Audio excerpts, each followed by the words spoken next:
Meeting to order. Yeah. Welcome. And excited to be here with you all on town meeting night. We are going to tonight review the minutes from February 3rd, take public comment. Matt will do an update on behalf of the city. We'll do some brief updates on some of the priorities we've been moving forward, and we are going to hear from the Central Vermont Regional Planning Commission. Glad you could join us tonight about the report, the Montpelier housing assessment that they updated and shared with us that they sent around to the meeting. Then we're going to get into sprinklers and talk about the sprinkler ordinance the city has and talk about Country Club Road. So it's a big agenda. I'm going to keep trying to move us through. And the first thing I just wanted to share with you is that we are going to be doing the feedback meeting with developers from 7:30 to 8:30 on April 7th.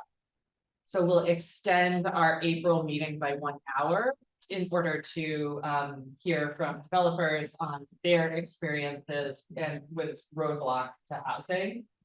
And so we'll need to get the invitation out. I'll draft something and send it around to you all, but if you could share it with folks too, that would be helpful, and I'll share it with the people I've been talking to as well. Okay, so let me move into the review of the minutes from February 3rd. So does anyone have any questions or concerns about minutes from February 3rd?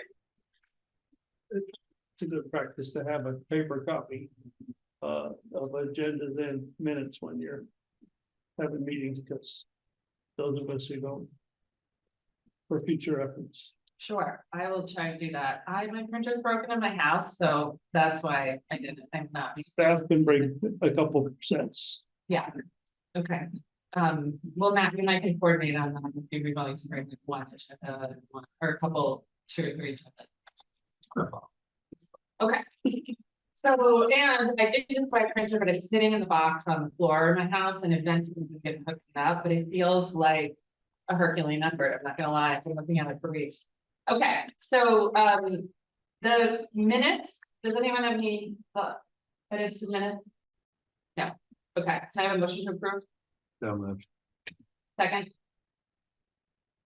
Okay, all in favor? Aye. Aye. Opposed? Abstention. Okay, let's move on. The next agenda item is public comment. Do we have any public comment from our members of the public? Go ahead. Nope, I was just saying that for me. I did a records request to the Agency of Commerce and got the background paperwork on how staff, without consulting the Housing Committee, has negotiated down the low and moderate income requirement down to 24 units. Originally tried to get it at 12 to 18, and now has decided on behalf of the Housing Committee and the citizenry that 12 to 24 units is the max of low and moderate income housing that needs to be up at Country Club Road. And I just think that's grossly out of order. The whole process is grossly out of order. And if y'all don't speak up, the consultant, who never discloses her conflict of interest, they have a contingent fee arrangement, a percentage of the grand list value increase over the next 10 years on that property, never discloses that to anybody, continues to assert that this decision is going to be made by city council to pick a developer on April 22nd. And I think it's totally inappropriate. Ben's driving it too, but we need to realize that that whole process bypassed our city planning process, bypassed the planning commission, bypassed the housing committee, bypassed the complete streets committee. And it's just a gross abuse of power.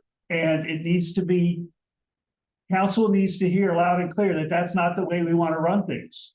Y'all are doing the work here, on housing, but I don't think you're ready to sign off on only 24 units out of a 300 to 500 unit development that might eventually go up there. So the fact that that thing is going on by staff, it is cause for pause and discussion. Okay. Thank you. If I could just briefly, I just really don't want to get into a back and forth, but I think that is factually an accurate statement. around the number of affordable units that are going to be built. The answer is we don't know yet. There is a formula based on CDBG funding that staff has been negotiating with the state or trying to get clarity on the number, but that's not to say that that's the limited number. So I just want to, I appreciate your point of view, Steve. I would just say from my point of view that it's factually inaccurate. Well, it's because the reason it might be less than pick is because they intend to pick the developer and then go negotiate those things behind closed doors. And that's not the way it's supposed to work either. In fact, Ben joined Mike Miller at the meeting at ACCD, which is why what I only learned. So this is not a disorganized effort. Okay, I will follow up on that and try to understand that better. Thank you for your comment. And I believe, if I could just clarify, I believe that whatever Berkeley White might get is capped At at $300,000. $300,000, just Okay. for the record. And we're gonna talk about Country Club Road a little bit later on tonight as well, so we can add more to that. You, Yeah. Stephen? Okay, Matt, can I come over to you for the city update?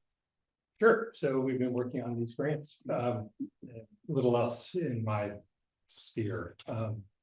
There's a grant for the community development block grant, disaster relief funding that we've been talking about. There's another grant that I've been pursuing, which we turned in last week through the Department of Transportation.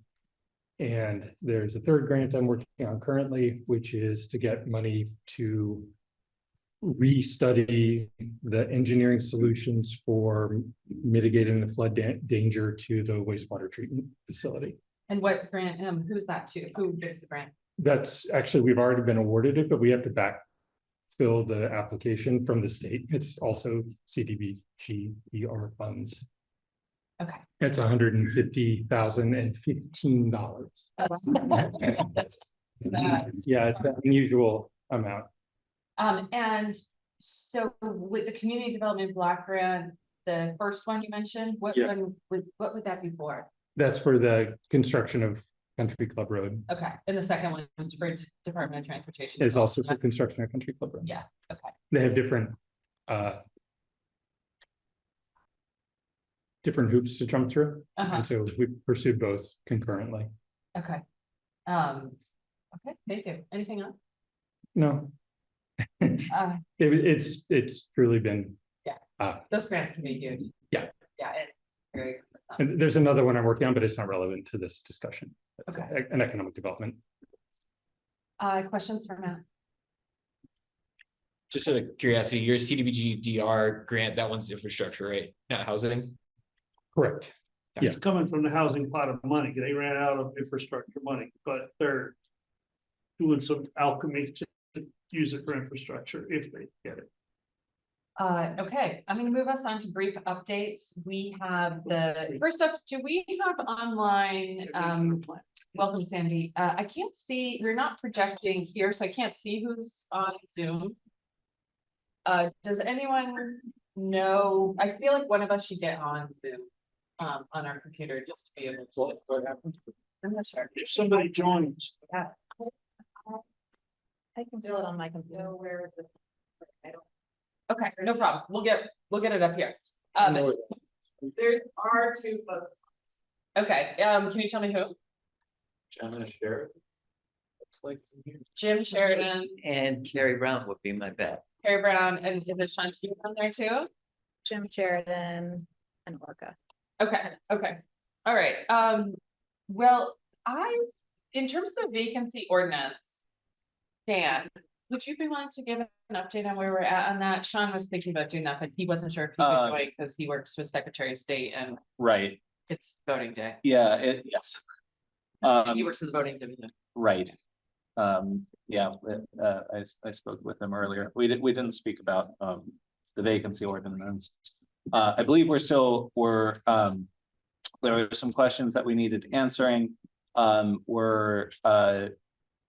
We didn't meet last week or the week before, but I think we're trying to, but yeah, we're moving forward in regular meetings and trying to create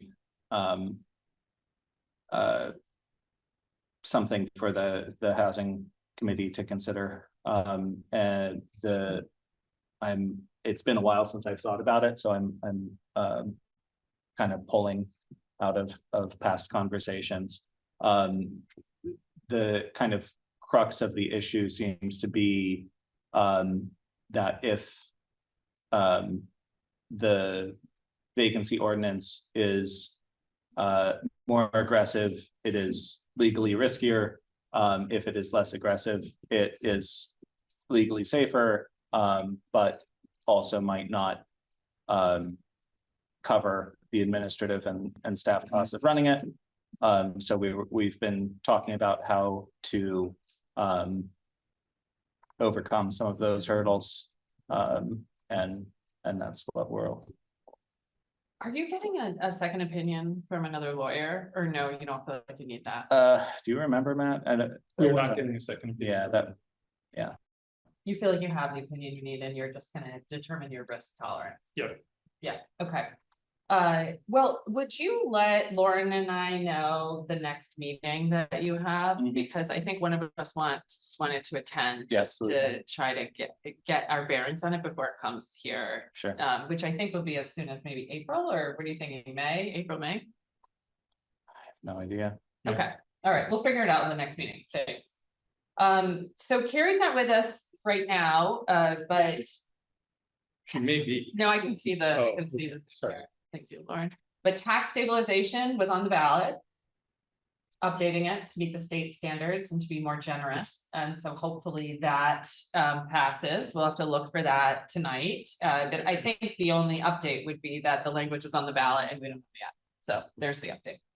But look for that. That would be great if that was adopted and. I would say that there's a slight uptick, a 100% increase in the number of people asking about it compared to when I first got here. But So like we're it's like, 0 to 1. yeah, we went from one to Yeah. one.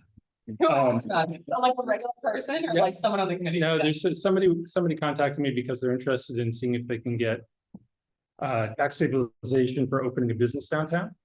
So Interesting.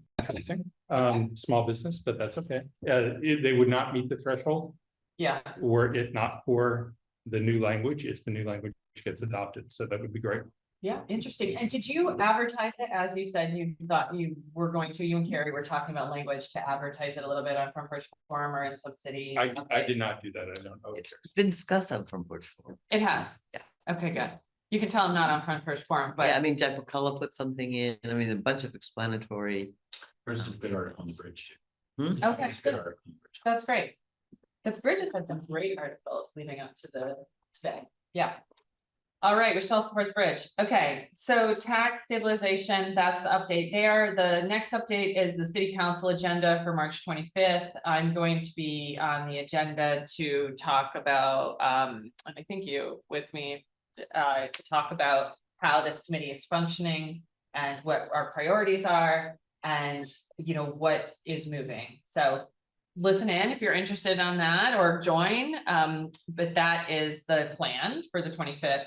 The 25th, they're also going to be considering the language around the sprinkler ordinances. And so we will be talking about that tonight, and I'm interested in your input on that, as that is going to be discussed the same night we're doing our overview, and they'll probably be looking for our opinion on that. So more to come on that. The next thing is the planning commission coordination. Tim and Sandy, do you want to talk about that, like our meeting that we had and what came out of that? Or do you want me to talk about that? Go ahead. There hasn't been much since then. Well, no one knows about the meeting. Oh, okay. We didn't tell them yet. Oh. Yeah, okay. So we met with the chair and the vice chair, just join in if you have anything else to add. But we met with the chair and the vice chair of the planning commission and talk about if there's any way we could be supporting their review of the development regulations. They're now going through like chapter by chapter and considering changes to those regulations. Tim and Sandy have been working at looking at each of those chapters, but also looking at doing it in a different way where you might not, line is just going on and off on its own, yeah. Or you might not be line editing, but doing a wholesale shift to the approach of what is going on in the chapter, looking at maybe what other communities do, or, you know, form-based, different kinds of options. And so we were asking the planning commission chairs if they would be open to our recommendations, either in the form of line edits or radical changes to the regs. And they basically said, yes, they were open to it. And so Tim and Sandy are going off to do important work to bring it back to us, this committee, on April 7th or whenever that Tuesday is, which is our next meeting, for us to review their recommendations. And then on the very next day, they are going to be giving to the planning commission what we approve for the planning commission to consider. We also said that we would meet regularly, like every couple months, to talk about what they're doing, what we're doing, so we can maximize coordination. And the planning commission was enthusiastic about some of the things, or at least the chair and the vice chair were enthusiastic about some of the ways we're approaching the work, and said that they felt like they wanted to be more active with city council, and so would make more of an effort to engage city council coming out of that conversation. What did I miss? Nothing, although there is one new development at the state level, which is really interesting. Is everybody familiar with Let's Build Homes? They are lobbying to create a statewide template for codes for zoning ordinance, and let's say development and regulations includes subdivisions. And I mean, this could be an opportunity to partner up with them. They will be having funding. They're looking for funding to create their model codes. And I wonder if we so I just want to put that out there. It was just the first I heard of it earlier this week. And I mean, I think I've like suddenly heard about it, but this was the first time I heard Nora describe it in detail. And they're talking about having different levels for big cities and little cities. And I wonder if we can you pick it might help us financially. We'll reach out to them. Yeah. I mean, why not, right? Explore to see what resources we could pull in. I feel like everything's on the table right now. We just look at it and see what you think. Yeah. Would it be better for the planning department to reach out to them? If you want to coordinate with the planning department on that, I think that's fine. I think it actually might be better for us to reach out and ask for that, because the planning department isn't, it's like our chart, it's like you're interested in this, right? And do you mean the planning department or planning commission? Planning Let's say department, both, because I just don't want to step on anybody's toes. the planning department is already, I mean, has a liaison to the commission and is already involved in the commission's work. Yeah, So they are in the loop. right. It's actually literally the very first meeting I went to on my first day of work was to go talk to them. Yeah. So I'm happy to follow up with them and see where they're at. Tim and Sandy, is that fine with you? Great. Okay. So Matt, we'll follow up. Just quickly, if I could, just relate to that too, is the Homes for All toolkit. Yep. You guys are already moved into that. Yep, I've had conversations with them. We had a conversation before we got the responses to the RP at Country Club Road. I actually had a conversation to see if maybe we could build one each of their model homes. As just an idea. And I want to say another thing, Lauren, you said, oh gee, somebody should just throw this into ChatGPT. Well, I used Claude, but I did that. And it's a thought exercise, right? It's not real data, but I was able to get the AI to model a checklist questionnaire where you could actually complete the application form in 2 minutes. I mean, it was radically simpler than sifting through. And so not to say that that's the answer, but there are obviously places where we could, as a city, be finding ways to automate some of the process or simplify with engines behind the scene that people don't have to do. Like, what are you trying to do? You know, press the button. Anyway, I did it and it was cool. I enjoyed it. Did you share with your colleagues? No. Well, that's an interesting thing. Well, it's The process at it's- some point. it's not my place really to. Yeah. So Tim, you take, and Sandy, you take that information and see what you can do with that. Okay, so moving on to the state appeals process, Lauren was gonna do a quick update on the state appeals process to basically, I think, tell us So- it's kind of. Well, so what I know, although if anyone knows anything different or in addition, please add it. So basically what I've seen so far is what had started off as conversations about how are we considering ways that we can reduce the number of issues that can be appealed and things like that has now basically become a study. And so I had last time been like, oh, we should bring ideas and like stories to them of like the kinds of things they should be looking at.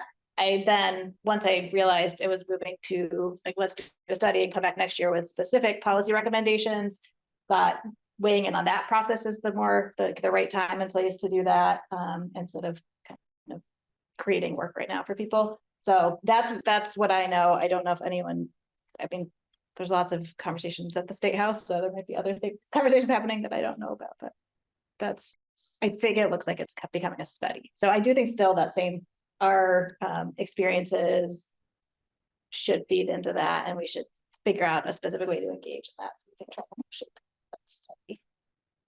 This session? So that would be a study that, assuming this bill passes and it doesn't get changed dramatically, it's a pretty open-ended question of, charging basically a stakeholder group. And I think they're still working through what that will look like. But with, what are the issues that should be addressed and what are some recommendations for how we could make the process work better. And so it's pretty wide open. So I think being able to like hone in on with specific feedback would be really valuable to that stakeholder process. And how does that intersect with Act 250 reform and 1A Tier B, So that's focused on municipal, not on Act 250. So there's a parallel conversation happening, although I have not seen any legislative momentum this year around, like, is there a shift in how Act 250 appeals are handled? There was a report that came out and there were recommendations about eventually potentially having the land use review board handle them, but that's not happening right now. Too, that appeals that no longer go to the environmental court. Right. But some of the Act 250.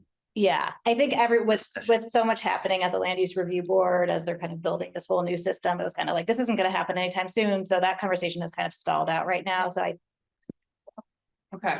So will you continue to be our liaison on this issue? yeah, I'll keep monitoring. And if it changes and there actually is like more happening where us kind of quickly trying to weigh in, I'm happy to keep people posted and pull in folks to get that feedback. Questions for Lauren? Any other questions for Lauren? No. Okay.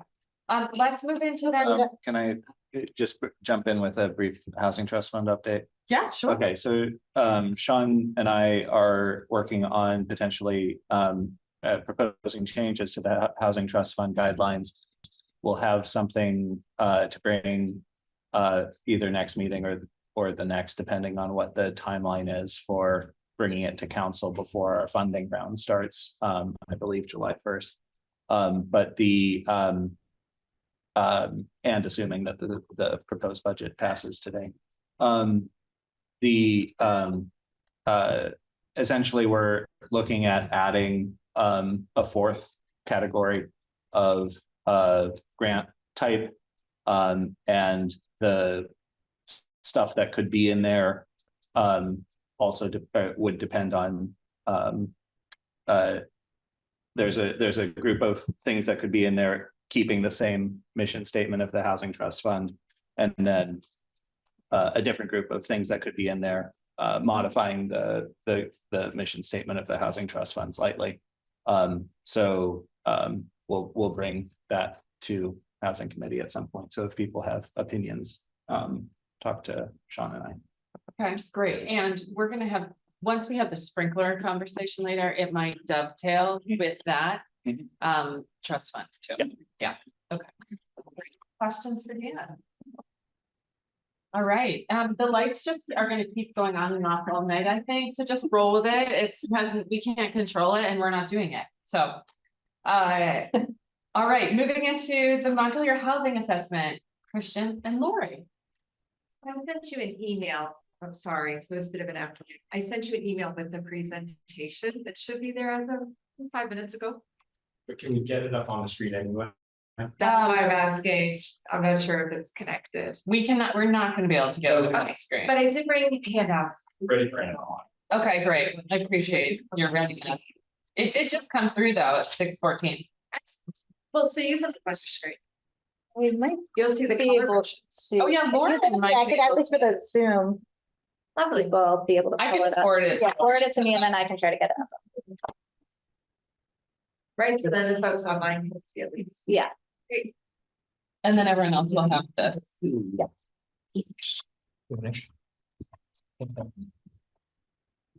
So right now, And I have it online.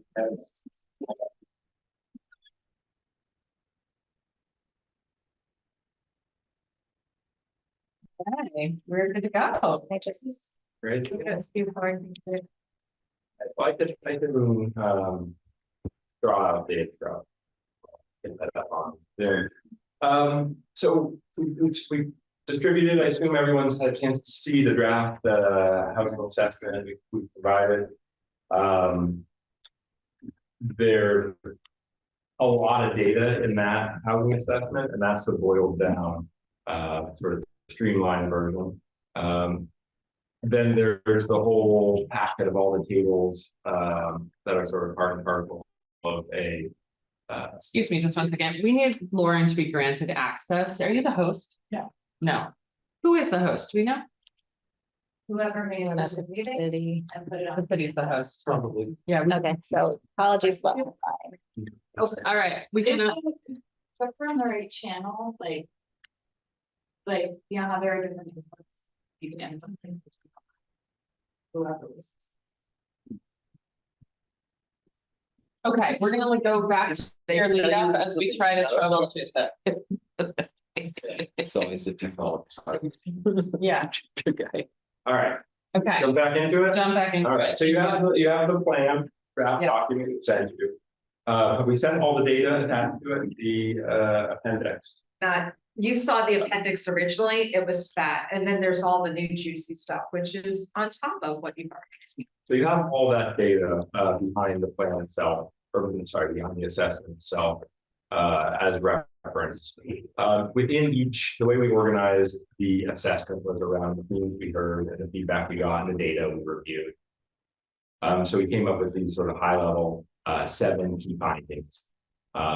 And then from there moved into the data that was moved around and supported each of those larger supporting data. We do try to close the link a little bit between the data, the findings, and recommended next steps, and we do that in 2 ways. 1, the recommendations, and 2, through linking it to the strategies already existing in the Montpelier city plan. Really adopted. A lot of work went into that. There's a lot of actionable next steps that the city and many could be thinking about pushing forward. So we try to bring that full circle and also work with the tools that you have for you. With that, I will pivot to the presentation itself. Hold up on my screen. I mentioned the 7 themes. A lot of them aren't going to surprise you, at least as they're listed on this list, at least as they are listed on this list. There's a housing shortage. It's increasingly unaffordable.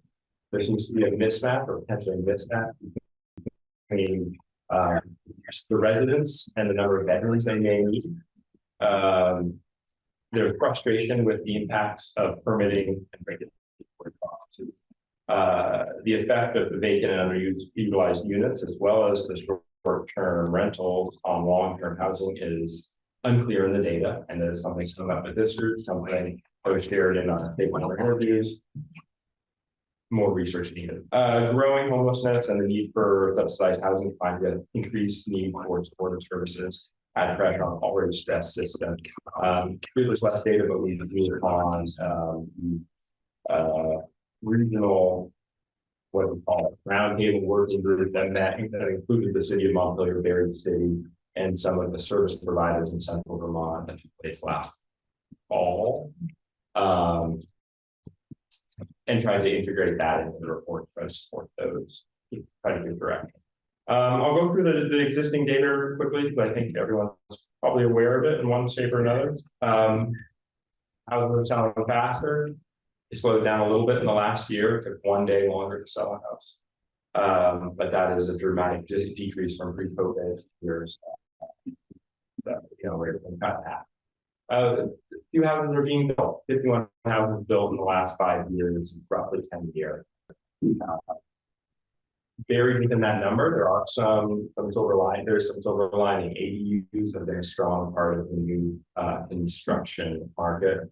The other one has been the addition of additional units on existing multi-unit. It's not an ADU; it's an additional unit in an existing multi-unit structure. So, I'm sorry, Christian, go ahead. So the 10 a year is ADUs and additional. That's everything.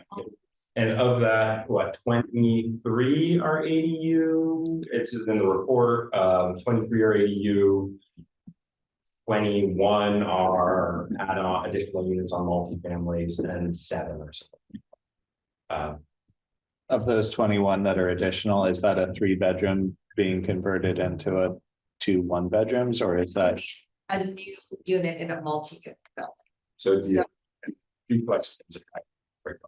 So those are gonna show up in the category under the, as a new unit in an already existing multi-plex. Okay, so it may not be a net increase in bedrooms, No, No, it's a net increase in front doors. right? yeah.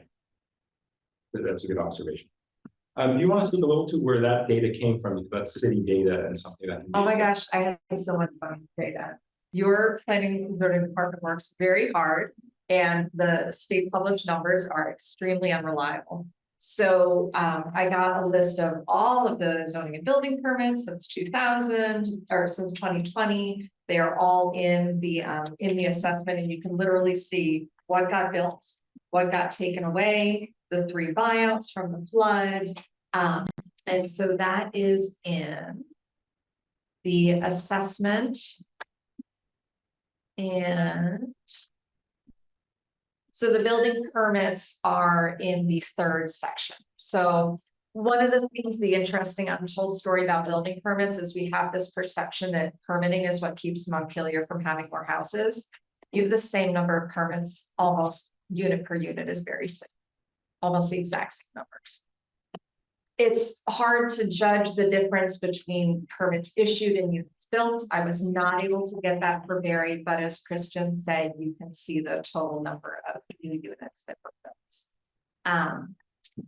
So there's the scoop there, is that there were 19 accessory dwelling units in the last 6 years and 17 new units in multifamily buildings. And one of the things that's not counted in there is congregate housing. They're a little bit tough. It's just that there was a project, but I don't know how many beds were. Melissa, Sandy. Oh, yeah, thanks, Sandy. Sorry. Do you want us to hold our questions? I think it's fine, if you're open to it, I think it's fine to share questions. Take Your questions. statement is that permitting is actually not a barrier. No, my statement is that if the perception is that it's the permitting process that's onerous. So just to let you know that the number of permits that were issued here is almost the exact same number as the number that was issued in Barrick. I don't know how hard it's. So 2 points on that. There's both state permitting and local permitting. So you wouldn't want to forget state permitting in that sentence. And the other thing is that one cannot assume that permitting is easy or not a barrier in Barrie. I'm not sure that that's a logical conclusion you could draw from the data. But sure, that will get worked out. Barrie, you're saying Barrie City or Barrie City and Barrie No, Town? Barrie City. Just the city. Just city. Barrie Town at something like 60, over 100. It's in the same time period. I think that speaks to 2 things. One, we didn't look into permitting in Barrie Town. It may or may not be easier. But it speaks to a regional housing economy that we relied on for the last 50 years, where the workers in Montpelier didn't necessarily live in Montpelier, and the houses were built in Montpelier, Worcester, Cowles, neighboring rural communities that sort of evolved into bedroom communities. And that growth in Barrie Town is mostly single family homes, or is it? It's both, I think. In Barrie City, a lot of it is downstreet housing. Yeah, no, but I'm talking about Barrie. I mean, I just, all I'm saying is to make a high level conclusion, want to make sure that the logic. Yeah, I have to look at how we phrased it and how we phrased it in the report. But that's a good comment. I think the point was just to give some level of, well, where do we stack up? Where does Montpelier stack up against other communities? I mean, because if you compare it with Craftsbury, that has no. When I did the comparison, I was looking for a similar size town. So that was a similar size, and I was looking for another city, and it just happened that Barry was very close to us. I was curious when I was researching that, how much of it is the pressure of finding site, finding an empty lot. The other thing that was interesting was looking at very similar numbers of ADUs that were being built. So that all is in the assessments. Okay, thank you. And it's a good comment, that one of the things we're looking for out of tonight are additional comments, thoughts from this group that have. Modify or update the existing draft to better reflect, your planning goals. So. Right, looking at where we are currently, that data that is gathered from Montpelier, that's not census data. If you're talking about a dashboard run by zoning and permitting, that would be a data you have to keep up to date year over year potential. So moving on just briefly, that was high level, thinking about supply, looking at affordability. The concerns are legitimate and they're very borne out in the data. 30% increase in rental rates between over the last between 2013 and 2023. Some of the numbers are going to be based on the last data set available. So 2023 was a lot of data set available. Home prices by contrast rose 82% between 2015 and 2025. Not news, but it is real. What does that mean? Well, it means that household income would have to be, we're thinking in terms of basic algorithm, 30% of income goes to housing. Household income for the median to purchase the median home in Montpelier would be $137,000 a year, and would likely require at least $32,000 savings for that down payment just to get the contracts in place. And closing costs. And closing costs, of course, yeah. What is the median? 410. 410. Yeah. And then the single family home is 432. And those are the 2025 numbers. Based on sales, it's small enough. And that was the other thing. Montpelier assessor went above and beyond and got me all the sales record for the last 5 years. So it's all data in the assessment. It's all in there. It's very juicy. And what this means is, well, the median Montpelier family can afford the median Montpelier house. The median Montpelier household income is pricing out people, right? It's excluding incomes that might be lower than that threshold. So we're thinking about community and what housing needs. It's not just about looking at the median, making sure they get that. So we do include a little more detail about what the some of the professions that might be priced out. Just for context, I think the median household income in Vermont is something like 86,000. Was that? Watching it, it's about 110. Okay. It's lower than what you need to purchase in Montpelier. So looking again at Vermont data, what does that mean? This is Vermont-wide. Montpelier, doctor, two incomes, two the equivalent of the incomes of 2 RNs could the median house in Montpelier, 2 teachers, classroom teachers, 2 police officers, but it says 2, it means 1 could not afford the median house.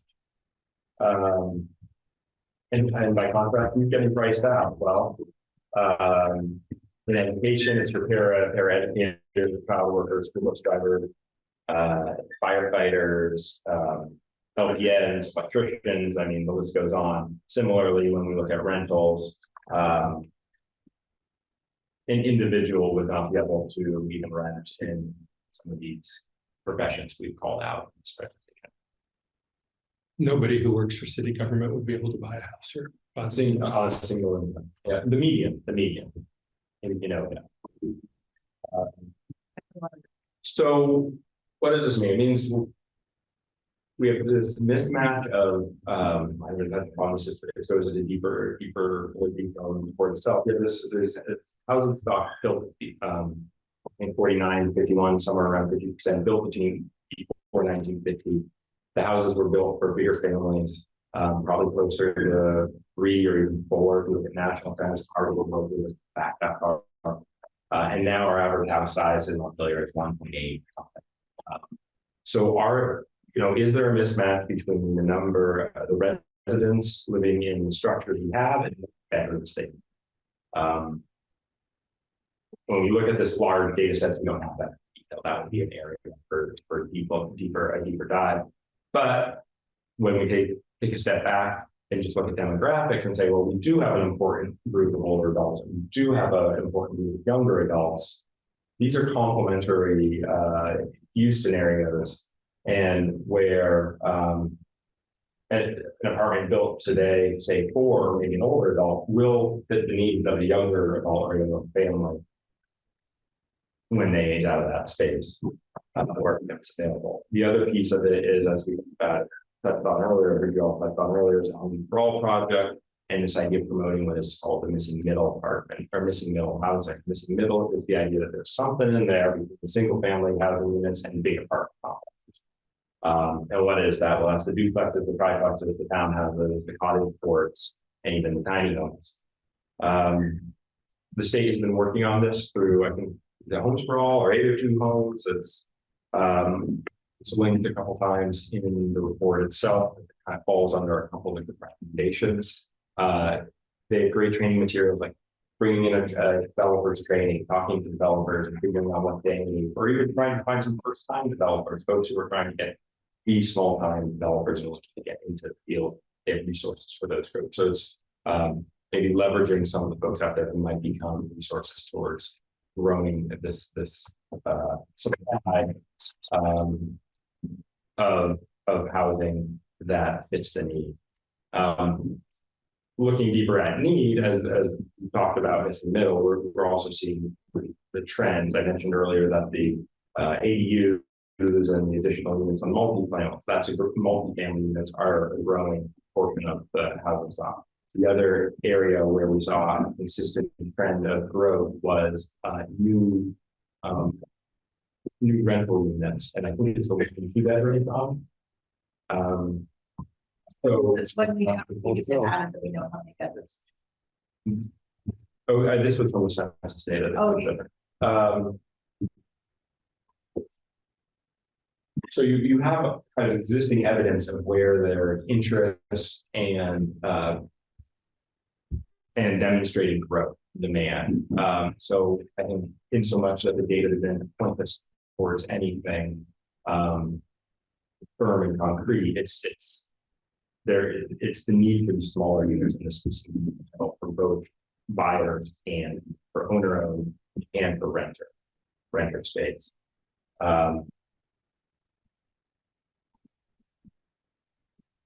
We get into our last priority. I was on homelessness. It's modest, knowing that Montpelier went through their homelessness needs assessment study not more than 2 years ago and had resources, and it didn't necessarily overlap well with the housing assessment process very well. So we have some guidelines, some recommendations. So the biggest one that came out of the assessment or the workshop last fall was participating in the Washington County. I'll get the name right. That's what I'm just following. Coalition for Homelessness. Is that right? Something called the situation table. There's the situation table, but I thought that was very specific. County housing code. Yes, and they need. And the situation table. I think the situation table might be Berry City, or is that beyond? Very Berlin. It is very Berlin. Okay. It's a great resource. And it's been a long-standing opportunity for Montpelier to get more regular call. So that's, I think, probably the highest level one. Thank you. There are any questions on the data? Because I want to dig down for a few minutes more into some of the recommendations that came out of this. So I have a question. Yeah. thing you sent around doesn't have the juicy stuff. The juiciness is in the Okay. assessment itself. So I didn't want to give you a whole bunch of big charts and graphs with the. But what about the appendices? The appendices, yeah, I don't know. Those were not sent around. Yeah, we'll email the address. We have the document emailed, but we don't have a copy here right now. I just want to take a question from Joe Castellano. Castellano. Thank you. Hi, how are you guys doing? Good. Good. How I'm are going you? over- Fine, fine. Hey, I just want to let you know that I do appreciate the work that you guys have been doing. And I want to give you a little bit of background. Obviously, Carrie Brown knows me, Sandy knows me, Tim knows me. I'm a real estate appraiser by trade. I have some very different numbers. I reached out to City of Montpelier, Barry City, Barry Town, Berlin, East Montpelier, Waterbury to kind of give an idea on what the increase of single family houses since 2020. And I have some differing numbers and also some different median incomes than what you guys are getting. So I just have some questions regarding some of your methodology. I know that some of the stuff you're looking at is more of a all-encompassing Vermont, and I was hoping that this is going to be more focused on just specifically Montpelier. Joe, would you mind dropping your email to Lauren in the chat and we can get you connected with Lori and Christian so you two can talk about the methodologies and try to get some answers. And if you don't, feel free to flag them again here. I don't know if we want to get into like a really deep level of detail on the methodology, but we do want to influence the way that they're looking at the data. And so your assessment will be helpful in influencing like the next or final draft of this. Perfect. Yeah, because like I said, in anticipation, I knew that this was coming. I decided to reach out, and this is as of November of last year. I looked through a bunch of data and I've also updated it. I believe I've just updated the thing in the chat. Is it showing up yet? Not yet. Are you emailing, are you chatting to Lauren directly? Lauren, are you- Actually, well, I'm sorry. I'm just in the general chat. Actually, let me Okay. go ahead, new chat, and let me just type in Lauren. Sorry about that.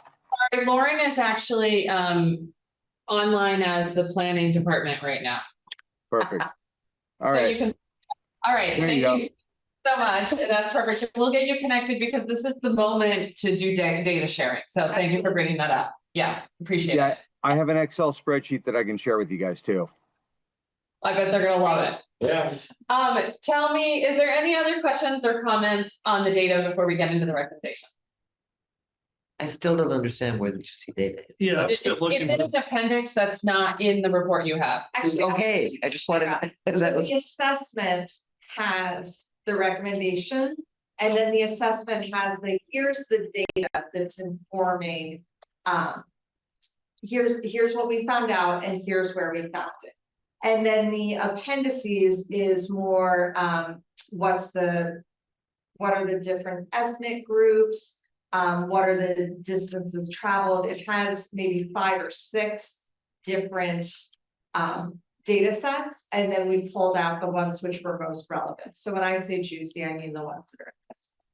And when you say the ones that are in the assessment, you're saying a chapter had you make a point and you reference the data that was supporting that point. And then the appendix will have Even more data points, and that will be in the next draft of the report. Yes, that's a separate document, and I'll make sure you have that. Okay, great. So Okay. we'll get the appendix through a separate document. Thank you, Dan. I feel a little remiss that I haven't brought it up in previous discussions of the needs assessment, but I'm wondering if there's data on school on the school system that would impact our housing needs assessment. I remember I think somebody made a comment in that the enrollment is exactly the same as it was 20 years ago. And I don't really have a particular direction to go with that, but it was something that came up in the in the vacant housing meeting, or the vacancy ordinance meeting, about the impact that housing, or that the housing crisis is having or could have on the school system, particularly in the future. We did not look at any educational data, just to take a step back before going forward. The data, so take a step 2 questions back. So the data in the appendix corresponds first to the, say, 50 data sets we outlined as part of our agreement to complete this with conflict. I'd say since we last spoke in December, we've been working on a new set of data sets, kind of building that out, trying to respond to questions, find the information necessary to support that. This is all a long way of saying, so if there is other data about student enrollment that would be helpful, we can try to track it down. We're kind of at the end of that phase, but again, if it feels like it's that piece of information that you need before you can really kind of see clarity, I think it's worth our time, at least make some phone calls. It felt like an omission that one of us should have caught before. Yeah, it's I think first and foremost an admission, and it's not sensitive. Right. So when you go to the methodology as laid out by BHFA, it's just census data, housingdata.org. It's basically repackaging that in a different way. And that's where Lori's really done much. Right. But you're willing to look at it Yeah, easily, if you can find low hanging fruit. Especially if we understand what the question is, right? Which, like, is it just students over a year for the last 25 years? Yeah, we probably figure that out. I'm sure that data is. I mean, it's really the enrollment numbers, right? And you're looking at how they correspond with housing over those years. Yeah, I mean, so one of the things that's happening with the confluence of an older population, rising house prices. I mean, you mentioned this yourself in one of your earlier presentations, is that when people may live in Montpelier, but then they move out of the city to have families. And if any of the trends that we're looking at intensifies, if rents go up, if multifamily or multi-bedroom units are split down further into 1-bedrooms, as it seems like might be happening, will that impact the ability of families with kids, and will that impact our school? Okay, thank you. I will say that there was a really great article in the Bridge in the last month that dug very deeply into Montpelier. So that might be a good place to get a broader picture, because clearly they really did their research. Yeah. Okay. We have about 5 minutes left on this topic. Sandy, why don't we go to you? And then I'm going to talk about the priorities for a few minutes and how they compare to the recommendations. It's super quick. Okay. So this is a follow-up to a question I asked a few months ago. So it would be really helpful to be able to tie together income data from the census with AMI thresholds in the VHFA chart. And the key between those two is number of people in the household. Yeah. And right now, to try to do that, one has to break down the huge steps in the income chart. So you're going into. And it gets more and more like unreasonable, such that if you try to do it, you end up with some number like 30% of 1-person households being above 150% AMI. It's like just not reasonable. Yeah. And I could show you my attempts to do that, but I think that information would be really helpful, because it would help people understand where our population is and what can they actually afford. So just rather than saying what they can't afford. Yeah. We ran into the same thing. Our favorite chart, prettiest chart we made process. We had to cut it because it's just the data was so flimsy behind it. And it's actually exactly the same issue we ran. You could say, all right, median 2-person family house. Income here, it corresponds to, what on the, which corresponds to what level of housing they can afford. There were big swings from one year to the next. It was a troublesome data set. We could bring that back. The margin of error was sometimes as much as the number. So it'd say 5, margin of error 7. Why is that? Because we're a small location and it's so expensive, which was the other thing that in Montpelier, you know, including specific information, but almost part to specific households. So when we try to, the latest year for which there was income data was 21. Really. Well, Washington County may be a reasonable region to be working from that to try to get more accurate numbers. We know that housing costs in Montpelier. I'm going to overlay with Washington County.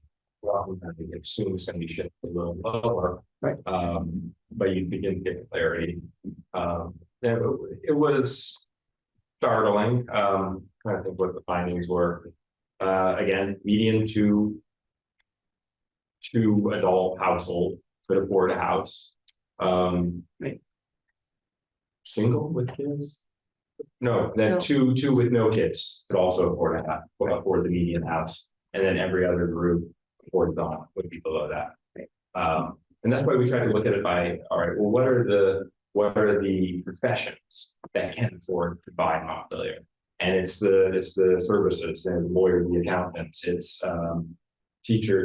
classroom teachers. But my point is that if we can figure out, let's say 38% of Montpelier is in the 50 to 60% AMI, and that equates to a certain dollar price house, we could begin to think about how can we get that a house at that price point.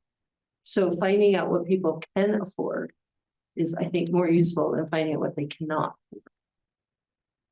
Christian and Lori, I'm going to have you sit with this. Yeah. And think about if you can do anything with that at the regional level. And I also want to just recognize that we have been asking you for more and more data every time you come, because we love it and we're so happy to have you and have the resource you're bringing. And I'm sure your contract is basically like well exhausted at this point. And okay. And so I want to just recognize that this is kind of probably the end of the line on the data requests, and that, you know, the next report is likely final, I assume. So again, to take that step back, you all are our steering committee. Yeah. You were appointed that job before you existed. Yeah. But now you exist, so now you're a steering committee. So we do want you to steer us towards the data and information you need to do your job. Yeah. And do your charge. And so Sandy's question, I think, you know, that's the kind of information that would get a little further. If it's school enrollment, that's, you know, that's we can track that data down and get it in there, I think. Well, I think it would be helpful if you could do those requests. And what I'm going to do is not right now, because we have exhausted our time for this, but I am going to take the recommendations that you so helpfully added that in here, compare them to our list of priorities we already have, and come up with a set of questions for you, or figure out what to do with that, like what the gap is, the way we can come back to this group and say, okay, well, here's the recommendations that came from the assessment. Here's the priorities we have. Here's where there's the hole. What do you want to do with that? Or do you want to do nothing with that? But just to figure out what to do with these recommendations. So appreciate that. And I think there's more work to do on that piece. So will you then be back at our next meeting with another update report, or do you want to do this online and we'll bring it up? Like, how do you want to proceed with your time in this committee? Like, do you want to do this in writing? Do you want to come back? Yeah, I think the way for us would be most helpful is written comments for sure. Yeah. Okay. Anything, if it's just referring to the page paragraph or page finding, whatever. What does this mean? Or wouldn't it be helpful if? Is there a possibility to reshape this? It's the kind of feedback you all gave us coming out of our findings with the stakeholders and your survey. And we can do that directly. Okay. So if folks have any direct comments, they should get them to you within like the next 2 weeks, essentially. Yeah, that'd be ideal. And I think at that point, I think at that point, it would be nice, it would be good if we had all your comments, if there's nothing else percolating up. Yeah, We could kind of say, all right, this is as far as we got, and we have in our agreement, also a final presentation for this, for the council. If they still want.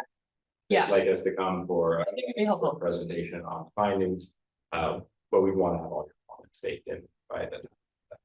Okay, thank you so much. Really appreciate all your hard work and your information you're sharing. Thank you. You're welcome to stay or go, whatever you want at this point. The night's yours. We're gonna move on to another topic. Just Yeah. can I make 10 seconds on 10 that?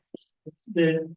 The value of the work that they're doing is such, and they get to the degree they keep building, we should consider recommending that the city finds some more money, keep working on this, because they can amortize it across 20 other towns or comparable size town, Waterford, Barry, et cetera. Mhm. So we get really good value for our investment there. If we have additional questions.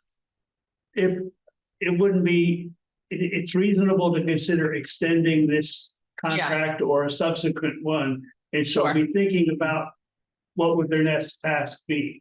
Yeah, okay, yeah, thank you for that. We are, as a, testing ground, something that can be repeated. Yeah, great, good points. Okay, thank you again, really appreciate you both. This is really helpful. I have like 4 pages of notes from interesting facts that I found out from this that I'm sure I will go back to again and again throughout the process of working on this committee. So thank you. I'll send you the draft appendices tomorrow. Sandy, the 2 charts you're looking for are 7 and 8 in the appendices, talking about the different accounts. And yeah, thanks everybody. Okay, thank you. Okay, we're moving on to the hot topic of the sprinkler ordinance, the city sprinkler ordinance. Okay. Yeah. Okay, so here's the situation. As you know, I have been calling through some developers and just getting their feedback. I try to call like 1 or 2, 1 a week or every other week. And we're going to do the feedback meeting where we can all hear from different developers coming up in April. But one of the issues that has come up from a couple developers has been the cost of sprinklers. And specifically, the issue that's come up is the cost as it relates to first floor, putting in sprinklers on the first floor, where the state says that there are mitigations, other ways of addressing that issue. But the city says you can only do it through sprinklers. So there's a memo that I shared with you before this meeting. I'm going to walk through that at a high level for anyone who wasn't able to read that and for our guests here today. And then I want to share with you, I called the fire chief and I talked with him about sprinklers as well for about a half an hour and work to see if there was any kind of middle ground on this question. And I would like to report out on that. And then on the last thing is that March 25th, this issue is going to come up before the city council. And I think we need to decide if we want to do anything about that. Based on the data I'm going to share from James Moore, who's one developer who put together a memo for us to consider, and based on the information from the fire chief, and based on the city information we have in the city ordinance and the state ordinance, do we want to do anything else? So, okay. Very briefly, we know that the city has a goal of doing infill development, getting up to 75 units a year. And also, we know from the housing assessment we just had that this kind of missing middle or more affordable units are critical. So right now we do not require sprinklers on individual homes or duplexes. We do require sprinklers on anything that's between 3 and 6, less than 6 units. So like 3 and 6 is essentially the number of units we're considering for this conversation today. So what should we call those? I guess 3 to 6 unit homes or multifamily homes. What'd you say? Small multifamily homes. Yeah. Okay, so that's what we're talking about here.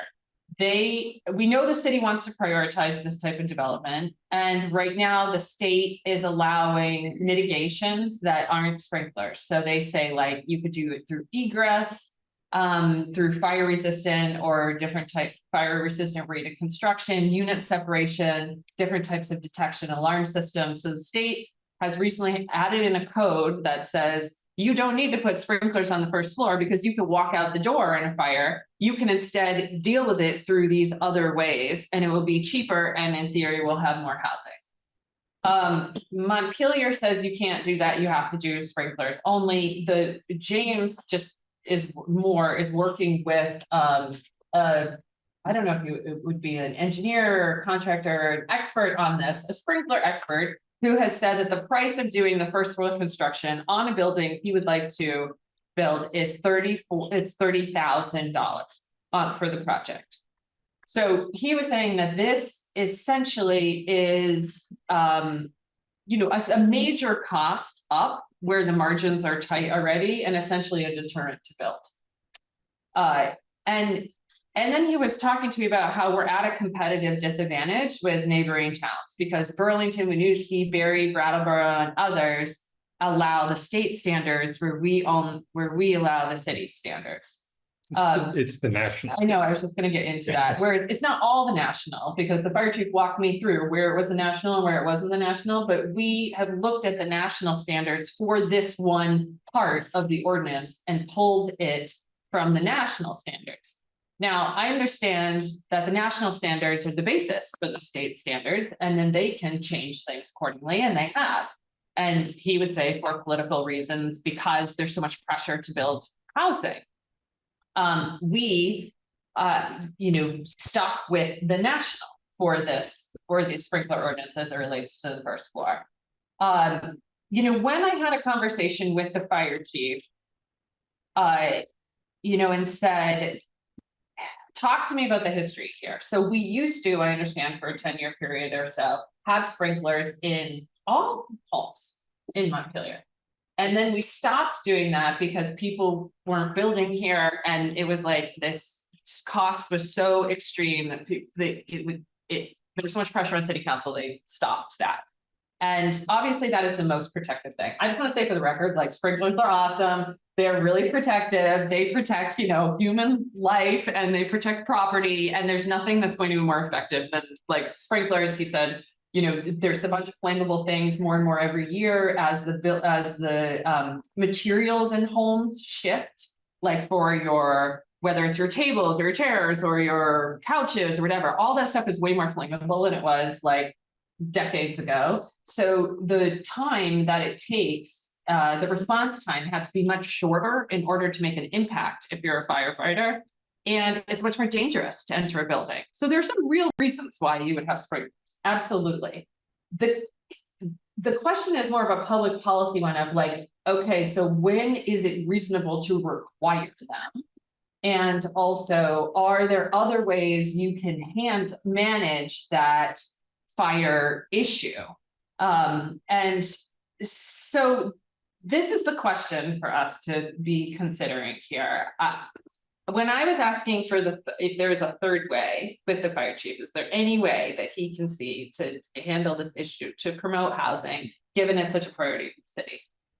He basically said he could see a way that was reasonable for the homeowner through some mitigations to get out safely on a first floor. But he can't see a way that's safe, would be safe enough to send in his staff, his employees, the firefighters into the building. Because you're still going to have a fire, he would say, like the flash or like the flashover or something. He's trying to explain to me is so quick that regardless of if you do any mitigations, it's still going to be a real safety risk for, his folks entering these buildings, even if folks can get out of the building in time. That's the rub. So these are all points.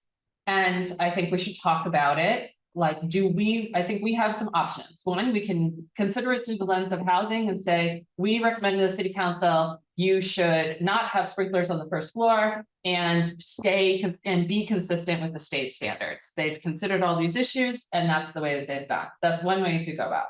We could be silent and do nothing on the issue and just let the city council decide, or we could What was the third option? I should go there. Like incentives. State, oh yeah, no, the third is, exactly, thank you. That we could consider a third way ourselves and say the housing trust fund, if we're gonna require this, should be able to cover that for 2 years while we incentivize development or something. If we don't want to tackle the actual safety matter, I mean, obviously, we're not experts. I've shared a couple points I can on that, and maybe Matt has some other points, but was from my question. Sandy. I have very strong opinions on this. Okay. Along with AI and Vermont. And the reason why Montpelier adopted a building code years ago was to have something for single family homes. That is the only building type. Owner occupied single family homes is the only building type that fire safety does not have jurisdiction. And that is why Montpelier started having a building. Montpelier in the last 20 years has gotten more and more overlap with fire safety. And inherently, it is counterproductive for construction and for design and for permitting to have an overlap between two permitting agencies. It's just incredibly confusing. There are examples of elevators having to be torn out in Burlington because of this overlap. It shouldn't happen. And there is a question in Vermont law about whether it's clear that municipalities can make rules like we have. But it's not even clear that a municipality can enforce it. So you could actually turn around and be sued by someone who catches on to that in the future.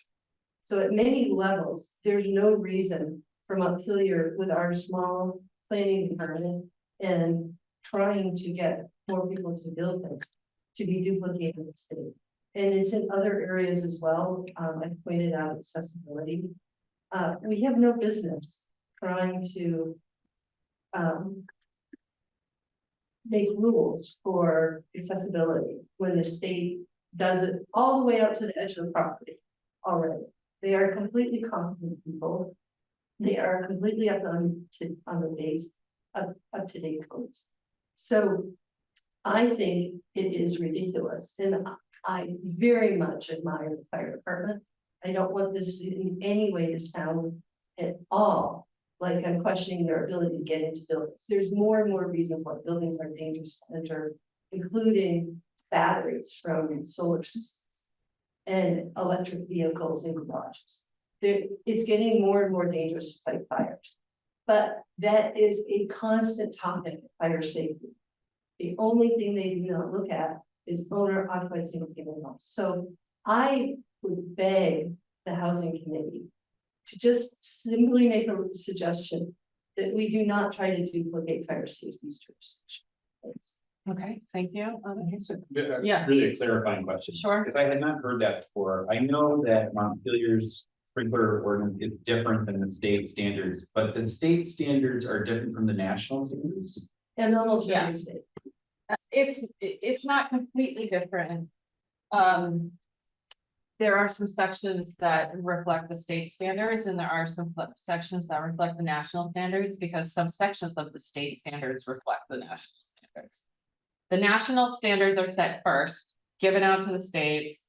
States choose to accept pieces of that as their own standard and then do some things differently. And the municipalities can make those same choices. So you can choose from state and then national, or you can go beyond. I'm gonna just make sure that I want to hear. I just need to clarify that. So except for our Vermont's energy code, amendments to the national codes are more in the realm of 5 to 10% amendment. They're not 90. We don't take, our energy code is really extreme where we take it and manipulate it. But for most, we have 300 building codes in Vermont, and most of them are in the 0 to 5%. We take the national standards for a lot of things too, as like a former environmental. What do you mean by regulator, we 0 to use the 5%? Clean Air, Clean Water Act, things like that all the time to help guide our regulations. This is just the way it's done here, apparently, with these building codes. I just didn't understand what you meant by we're in the 0 to 5%. We take 0 to 5% of the national. Okay, so it's the percent of the code that's amended. Trying to give a sense of That's, I just needed to know what the percentages referred to. and I'm making a Carrie and Ben, what is the appetite for this on council? Do you know? I can't, we don't know, it's coming up on a future agenda, as you already mentioned, right? Yeah. I think we're going to, I spoke to the city manager today, who said that she was going to provide a direction memo. I mean, I think there's different opinions among staff that they're kind of trying to form some kind of consensus around, that the city manager will present the council with options. We haven't talked about it as a full council. Carrie, maybe you have, when I was on council. So I don't really know, since I know what I think, but that's it. Carrie? I don't know anything more either. No, I don't know. I have talked to Kelly about it, but I didn't get a sense of sort of where the staff in general was coming from based on that conversation. So I don't know. All right, I want to go around and hear from folks where they're at, what their thoughts are on this. Alex, what are your thoughts?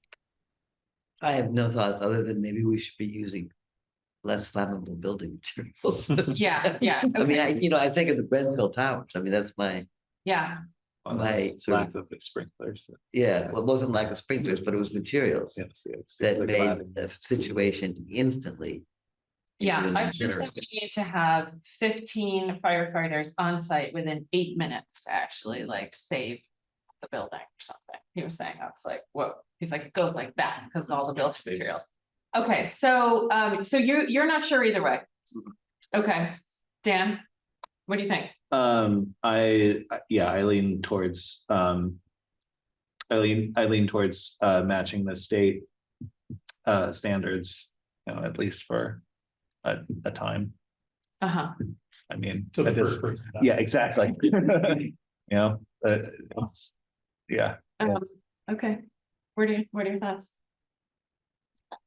I am still formulating. I'm curious what other people think. I mean, I am curious about the incentive path, just if there's safety issues, like, could we short-term see if that helps spur and like unlock things? If there was a lot of demand for it, then we could reassess, like, okay, this is the barrier that we're here, like, I think we could get some data on like requests for it that might be informative of like, are we really out of bounds with other communities? So that pathway is appealing to me. There was one point in James's memo that basically says that there's no unique risk. Like, we have no unique fire risk in Montpelier, and the state has been operating under this code. And there haven't been like horrible fire situations everywhere else, but we're still fine. There also have been variances to this. So people have been, some development has been given variances, and I want to understand more why those variances are given. And then if you are giving out variances, it starts to dilute the safety concerns, and you don't even have mitigations in place where people can exit the building more quickly. So there are some questions about that are coming up for me. I would be curious about that. Like, I was served on the sprinkler variance committee for a few years, and Yeah. most of the requests were things like when a shelter was going into the basement of a church and there might Okay. not be sprinklers. There wasn't a lot of like this specific development that otherwise So would you- trigger is getting an exemption. Like, they weren't being offered exemptions for the kind of building that would typically need it. It was always like extenuating circumstances. Okay, the and like things coming limited forward. circumstances. Often limited circumstances, Okay. for what I saw, like, it was a small snapshot. There weren't a lot of requests for it. It came out like a few times over a few years that I served on it. Okay, But it generally, like, what I remember was like mostly like, yeah, like extenuating circumstances, not like a typical building just saying, we don't want to follow it. Will you give us an exemption? And if so, the committee, I think, would have said no. Like, Okay. it took an extenuating circumstance to say yes. I don't think they were issuing a lot of exemptions. okay, so let's assume then that is that is not an argument we should be Yeah. thinking about. Other people might have Yes. different experiences with that committee. That might have been a weird, How long were you on the committee like for? 3 years or something. That's enough. Okay, so. It might have been a handful of times. You have like some variances. I just don't think that was being used Yeah. for like a lot of like 5-unit buildings and they were being granted. Like, I don't think it's like that's a pathway. What are your thoughts? I can't speak for people who are doing bigger projects or trying to develop stuff like specifically this size, but I know of other builders who basically, would put together an estimate for a project during the period where everything was required to have sprinklers. There were an awful lot of projects that didn't make it out the estimate. And this, I think, is still happening. I'm sure James Smart's not the only guy who this. That said, I don't know, like, I haven't dealt with sprinklers enough to know whether $30,000 is an accurate number. Tim was saying the number is too low, the fire chief was saying the number is too high. Correct. So it's probably, just. Yeah.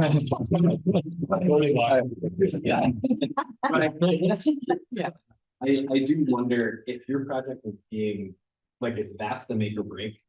Well, I think it's like death by 1,000 cuts. Yeah, sure. Probably. Can I explore that? The difference between the state and the city is 3 to 6. And that would be removing the sprinkler requirement for the 3 to 6. Yes. I would on the first floor only. on the first. Okay. So it's costing $30,000 to sprinkle the first floors, which. That's what I said. Well, and he's saying it will cost more. And the incremental cost, Dollars to. second and third floor? Yeah, you already have them in the second and third floors, and that's what he'd be doing. He's removing it from the first floor, which is the only state mitigation possible because you can walk out of the building. Right, but so how much does it cost to put it on floors 2 and 3? I think when we get to Tim, he's gonna tell us all about. No. If you have to run water and pipes and God knows what into the second and third floor, how could the first floor? Yeah, It's an expensive thing, but no one is questioning the second and third floors, and we're only questioning the first floor. Let's do a very quick go around and we gotta talk process on this because we're running out of time. I in general believe that we should be on the state. Okay. Tim, I do believe the state code is the way to go, and I do think Lauren's comment about incentives is really important. I think if we can find ways to incentivize putting these systems in multifamily housing, they're safer. And I think it's the way we should be going. And we had an incentive, but it was very small. We actually just took it away within the last 2 years, where properties that had put in sprinkler systems got a really small break on their property taxes. And I think in our budget process, just before Lauren and I went off the council, that was taken out. But they're expensive systems, not just to put them, but you also have to maintain them. They have annual maintenance. It adds up. And I just replaced sprinkler heads in one building that my dad built in the 70s. Just replaced the heads, these little things you see sticking out on one floor of that building, cost me $18,600. And they're just sprinkler heads. They're the same ones you'd put in the house. I mean, they're nothing special. It's an expensive system, but they're good. I think the key is how do we provide for them to happen for people to create safe and keep the housing costs. okay, and Sandy, your state code. Yeah. So yes, just say yes. So we can, yeah, I think that's really interesting on the incentives of, like, if we were a level playing field with other cities our size that are doing this. Yeah. But the difference was we were the community that was incentivizing safety, right? Like that we had the same, like you don't have to put it in, but we'll help you put it in. That actually becomes a competitive advantage as opposed to where we are now, which is harder to build here. I have 2 questions online, Jim and Carrie, and then I'll come over to you too. Okay, Jim. Okay, can you hear me? Yeah. Okay. I was on the original sprinkler committee and actually was the chair of it. And so I can give you a little history. The reason why it was brought up is we had a couple fires that killed people, and they were first floor ranches, and they were older people. But so the fire chief decided to discuss sprinklers. I watched more fire videos than probably all of you combined. And I can tell you a fire moves faster than the average person thinks. You just don't have the time you think you do. So we put in a sprinkler ordinance and we gave 5% rebate on your property taxes every year that also goes with the house sale. So if somebody bought the house and had sprinklers, they got the 5%.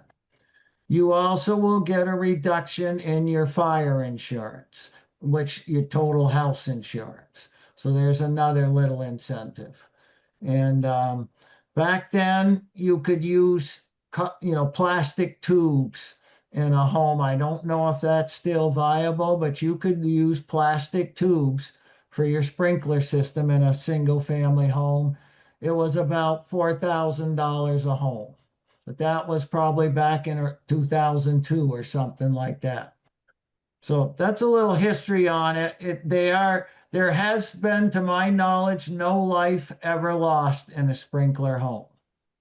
So when you have kids upstairs, a sprinkler obviously is a great advantage because you might think you're going to get to them, and you might get to them, but you probably won't get out any more than they will. So I watched just so many videos, saw so many statistics that I know they're safe, but we got to find a way to incentivize it so that the person can build it. It will offer resale value in your home without a doubt. Thank you. Thank you, Jim. Carrie. Yeah, I lean towards aligning with the state as well. And I also think that we have to focus on incentives. So kind of like an all of the above approach. And I had forgotten that we had that small incentive that we got rid of a couple of years ago. And so that's definitely something we could look at putting back in, or if there's anything else we can do to support people to do it, but to align with the state. That's where I'm leaning. Okay. So thank you. We have Ben and Carrie are on the council, so they don't get to vote on this. It sounds like if we did bring it to a vote, we have, out of how many of us are here? 1, 2, 3, 4, 5, 6, 7 are here. We would have 1, 2, 3, 4, and it would pass. I'd be willing to vote for the state code, but I have a question too. Yeah, so I'm noting that in hearing this. I'm on the fence myself. I don't know if it's logical. But I'm on the fence. And it's probably because of the conversation with the fire chief, where I was just imagining, him walking through, or someone walking through on a first floor and thinking, well, maybe we could incentivize these instead of, meeting the state codes. But there is nothing unique about Montpelier in terms of fire risk, why we would be such an anomaly, and like every other place out there doesn't have these codes. It's like more fires, more deaths, more property damage and all of that. Like, it does make me question. You have to draw the line somewhere. But I would probably be an abstention. I'm wondering, did someone else have something? Yeah, you. Tim, you said you're replacing the heads was 18. Was that just for the parts? Parts and labor. Because I'm wondering whether an incentive could be that somehow the city can bulk buy. I mean, it may be silly, but to reduce the cost of putting them in. Well, I'm wondering. Well, that's a 50-year maintenance project. So that building was putting 50 years ago, but you have to replace them every 50 years. But that was an example of the cost that goes with it. Yeah. Right. But so where the cost comes, and if the cost comes in the actual devices. Yes. And what the markup is. I'd like permission to go 10 minutes later in this meeting. Are you okay with that? Can I have a thumbs up if you're okay with that? Yeah. Okay, great. 10 minutes. We're going 10 minutes over. So I'm hearing, and here's my proposal, that I write something to the city council that says the majority of the housing committee supports the state standards.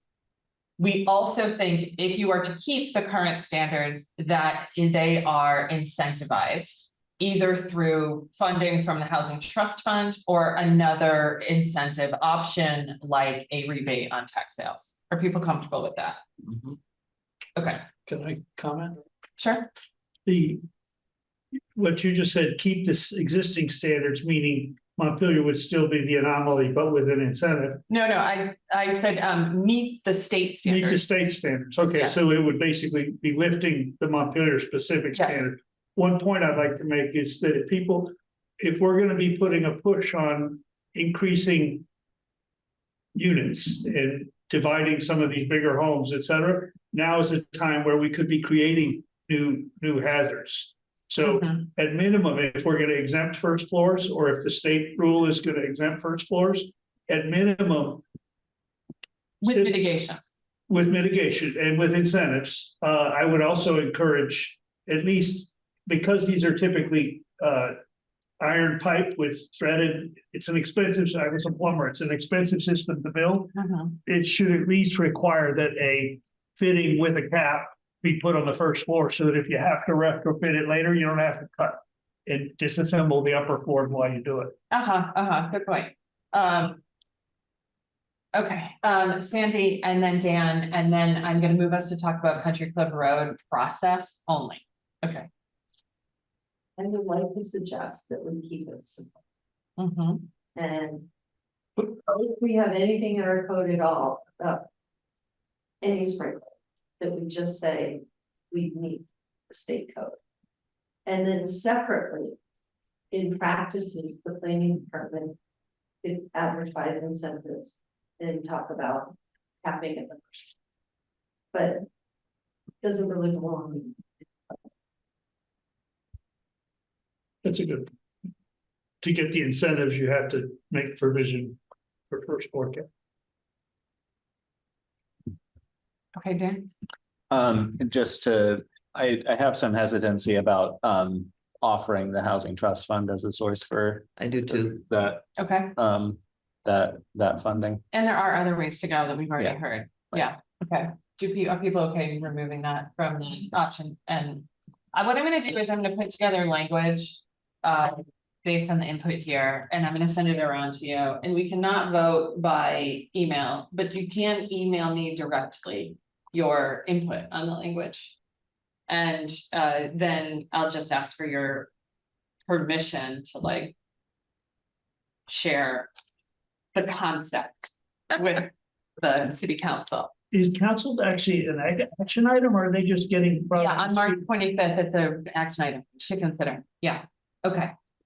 Let's talk about Country Club Road. Thank you. This is it's kind of a really tricky issue, I think. Okay, Country Club Road.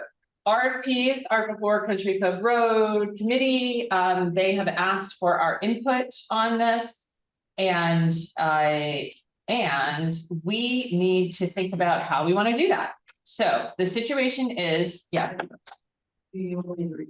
I think you should, yeah. Do you want to wrap here, or do you want to just sit and listen and just not? If it's okay. It's open to the public. But both Tim and Sandy, right? Yeah. Tim, are you in a proposal for Country Club Road? I'm a marketing part of Sandy's proposal. Okay, so just don't vote on this or participate in the conversation. So we have been requested by the committee that is focused on Country Club Road to give input, along with everyone else that has anything to do with housing regulation, by March 16th. We're supposed to review the proposals and consider the selection criteria and give comments. Process-wise, I'm wondering if we should set a subcommittee that looks at this and then makes a recommendation to us, or if we all want to weigh in to one person who compiles the comments and then gives them over, which might be the easier thing at this point. So I guess that's my proposal, which is I would propose that anyone who is interested on the housing committee make the review, do the review, and I want to gauge interest because I need to know that some people at least are gonna do this. Two people who will not be.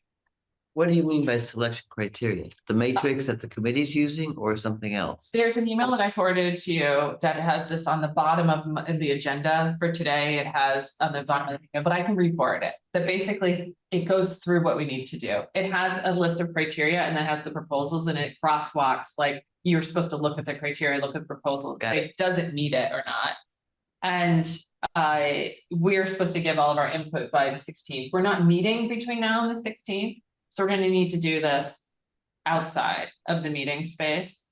That's not good. Are folks okay doing the review and then giving input to a single entity to compile it? Or do you want to set up a meeting to talk about it? If I could just provide Yeah. just a little bit of clarity. Sure. Everyone in all of Montpelier is encouraged to provide input through the input form. Yeah, there's like right? so many people that have been asked. And then there's the difference between that about like asking committees to synthesize, like as from a point of view of the committee, synthesizing a point of view or recommendation. Right, so I just wanted to draw that distinction. And then in terms of the 16th, like that's a deadline in order to provide us with your thoughts before we receive like the financial analysis and like dig in. So like that's the optimal time to get a recommendation.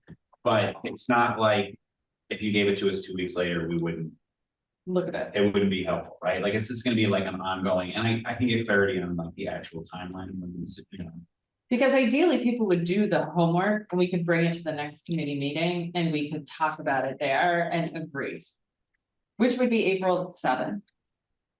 That's gonna be a stacked meeting. It is gonna be a stack meeting because we're gonna have all the Sandy Tim code stuff for, and then, did you have something else that you were thinking of was on there? Never mind. Yeah. There's a history of committees being told they're too late by the time they come to council. And I want to be very careful about that because that is a bad committee burn. I really appreciate that. And so I want to provide clarity on the timeline before any kind of decision. I do know that it's like the 16th isn't the drop dead date, but April 7th might be like too so. Right. And it's a very, very, very short window. I mean, if you'll excuse me, hardly defensible. Do you think, would folks like to do this work and we have a special meeting that's like 1 hour virtual meeting on March 12th? To talk about it, that would give us like. March 12th is the public forum at the high school on this topic. But that's, from what I've read about it, that's a strictly informational meeting. March 12th, does anyone know about the March 12th meeting? Yeah, tell us. So they're gonna be 4 staff members, myself, Mike, Chris Lumbra, and the fourth was. Anyway, there are 4 staff members. Each staff member is going to be responsible for kind of sitting with one of the 4 different proposals in a different corner at the high school. Okay, so we don't really want to conflict with that. And just being able to try to answer or respond to questions about the proposals. Yeah. And then directing people who have comments or questions about the proposals to the QR code website input form. Thank you. So it's really just an opportunity for people to say, I don't understand this floor plan, or I don't, whatever. I still don't want to conflict with it. I don't think. The 17th, we could do 5 to 6. If folks want to do that instead, that's only one day after, that seems reasonable, as long as Ben can confirm, we'll still be able to make it. Yeah, actually just on the deadline, it's all listed on the website. So there's the community listening section on the 12th. On the 16th, the city right now, between March 16th and April 3rd, we're scheduled to potentially have interviews with developers. So honestly, like if there are thoughts from the committee, it would be ideal to have it before. So right, so the 17th is probably sufficient. Yeah. 1 day. Okay, can people do from 5 to 6 on the 17th, a virtual meeting with your input on these proposals? Yes, I can't. well, you can't, it doesn't matter. So can you? St. Patrick's Day. I know. I know it's St. Patrick's Day, but what am I gonna do? There's like no other, it's 5 or 6, so we can go out, people can go in after. Yeah. But I might be able to do it. Is there a time before? Yeah, can we do it? One earlier, A time before, like it's on. like next Tuesday, so 2 Tuesdays or 3 Tuesdays. Yeah, we could do the 10th if people want to do that at 5:30. People want to do the 10th? 5:30 or 6 o'clock? Is that better? Better for me. Okay, it's better for Lauren. You can do it, Alex? I can do it. Dan, you can do it? Okay, what about you? I can do it. It doesn't matter, right? But like, yes, that works for me. I'd be happy to come. Yeah, okay. We should try to get the people who aren't here. Yeah. We don't have a quorum at this point, especially if we're gonna lose 2 members. Well, we will. Conflict of interest. 3, 4, 5. We will still have a quorum. Just barely. Just. Okay, all right, let's do 6 to 7 PM on Zoom, on Country Club Road, on the 10th. I'll send it around. Okay, thanks, everyone. Can I have a Can I motion make to a adjourn? comment about this? Can you make it to me directly after this? I've kept it like 10 This is minutes. the long. something that they need to hear. Can you make it very briefly? Yeah. Okay. This, what you heard from the Regional Planning Commission folks about the inability to have, we haven't commissioned, this committee talked about this, a commission the housing market analysis. What can people afford where? And if we're forfeiting our chance, allowing this country club freight train, process to price us out of our last chance of getting some affordable housing for the people working in Montpelier, this committee's not doing its job. Okay, so you can't be driven by this runaway freight train. We need to slow down and learn what the Regional Planning Commission is telling us about who can afford houses in Montpelier, and say we don't have any other, options than Country Club Road to solve that problem. And it's not going to be solved by a for-profit developer unless we slow down, do our market analysis, get the brownfield cleanup, do a master plan, and then hire developers. We cannot afford to forfeit site control on April 22nd. Okay, thank you. Okay, motion to adjourn. Moved. Okay, thanks. All in favor? We're out.